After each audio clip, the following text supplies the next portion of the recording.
Засгийн газар уг зээлийн 703.5 сая ам.долларыг эгийн голын усан цахилгаан станц төсөл хэрэгжүүлэхэд 102.5 сая ам.долларыг Улаанбаатар мандал говь цахилгаан станцын агаарын шугам барихад 40 сая ам.долларыг Эрдэнэ станцын дулааны шинжилэлд 40.8 сая ам.долларыг гацуурт уул зүрийн автоцамын өргөтгөлд 66.2 сая ам.долларыг мах боловсруулах үйлдвэр байгуулахад 20 сая ам.долларыг мэргэжлийн сургалт үйлдвэрлэлийн төвд тус бүр зарцуулахаар төлөвлөжээ.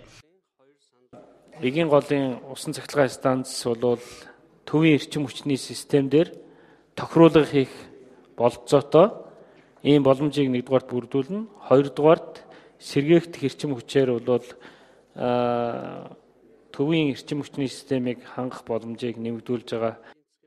Зээлийн тухайд 20 жилийн хугацаанд эргэн төлөхөөс эхний 7 жилд үндсэн төлбөрөөс чөлөөлөгдөнө. Тус зээлийн хэмжээ хийгээ зарцуулах ажлуудтай холбоотой гишүүд асуулт асууж хариулт авсан юм. Нийт зээлийн 80% зөвхөн нэг төсөл зарцуулагдах болсныг тодруулж байлаа. Одоо 300 гаруй мегаваттыг 800 гаруй сая доллар босгоно. Энэ дээр та нар маань нэг анхаарал тавиад тэр байнгын хорон дээр нэг нойр морноос сэрж байгаад энэ дээр анхаарал тавиач. 1 тэрбум Америк долларыг авах нь зөв гэж байгаа. Энэ улс орны хөгжид хэрэгтэй гэж байгаа. Тэгэхдээ 1 тэрбумыг бараг тэр чигт нь аваачаад тэр эгийн гол руу хийнэ гэдэг чинь болохгүй. Эрчим хүчний болон дэд бүтцийн чиглэл зээл зарцуулагдаж байгаа нь үр ашигтай гэж тайлбарлаж байлаа. Ийхүү их хурл бүгд найрамд хятадаар дулсаас 1 тэрбум ам.долларын зээл авахыг дэмжлээ.